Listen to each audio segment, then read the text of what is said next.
பிரியமானவர்களே, இயேசு கிறிஸ்துவின் நாமத்தில் நான் உங்களை வாழ்த்துகிறேன். எப்படி இருக்கீங்க? நல்லா இருக்கீங்களா? ஒரு சர்ச்சுக்குள்ள பேசுறீங்களே அப்படின்னு பாக்குறீங்களா? இது ஒரு அழகான ஒரு ஆலயம்.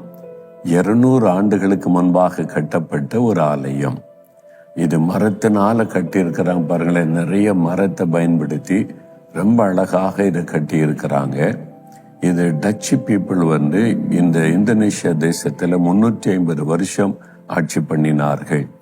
அப்பொழுது டச்சு பீப்புள் அந்த ஐரோப்பா நாட்டில இருந்து வந்த டச்சு பீப்புள் ஆண்டவரை ஆராதிப்பதற்காக கட்டி இருக்கிற ஒரு அழகான ஒரு ஆலயம். ஏத்தாப்புல கவர்னர் மாளிகை, இங்க அந்த சர்ச்சு, இங்கதான் அவங்க கூடி ஆராதிப்பார்கள்.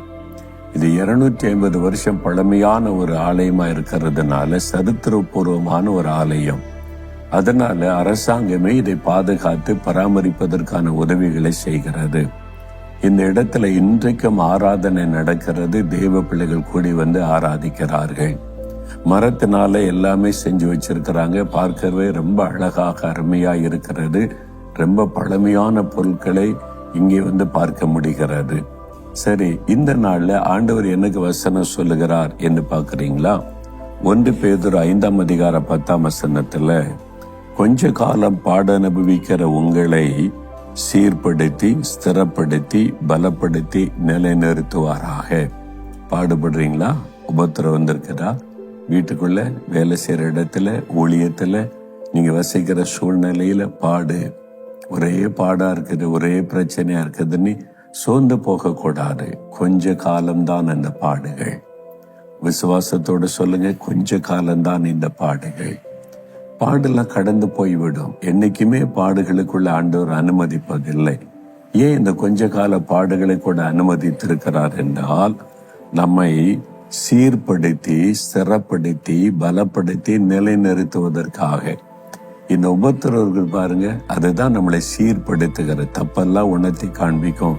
எங்க தப்பு பண்ணேன், எங்க மிஸ்டேக் விட்டேன், நான் என்ன பாவம் செய்தேன், அதை உணர்ந்து மனம் திரும்ப வைப்பது இந்த பாடுகள்.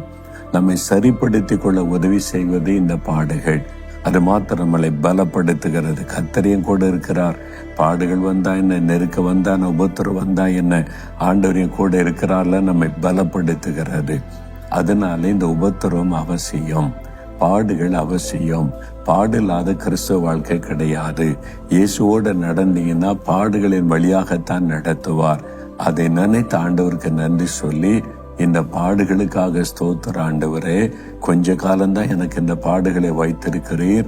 நான் சோர்ந்து போகக்கூடாது. மகிழ்ச்சியாக இந்த பாடுகளின் வழியா நடக்க எனக்கு பலன் கொடுங்க.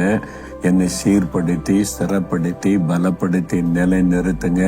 உடைய வசனத்தின்படி என்னை பலப்படுத்துங்கன்னு சொல்லுங்க. அப்படியே நடக்கும். அதனால என்றைக்கு இந்த பாடுகளுக்குள்ள இருக்க போறதில்லை. ஒரு நாள் அதண்டு வெளியே வருவீங்க, புது பலனோட வருவீங்க. அப்ப ஆண்டவரை துதிக்கலாமா? அப்படி ஆண்டவரை பார்த்து சொல்லுங்க, ஆண்டவரே, இந்த பாடுகளுக்காக ஸ்தோத்திரம், உபத்திரவ நெருக்கங்களுக்காக நான் உம்மை துதிக்கிறேன். என்னை பலப்படுத்தி சீர்படுத்தி சரிப்படுத்தி நிலைநிறுத்த இந்த கொஞ்ச கால பாடுகளிலே நடத்துகிற அன்பிற்காக ஸ்தோத்திரம் ஸ்தோத்திரம். இயேசுவின் நாமத்தில் ஆமேன் ஆமேன்.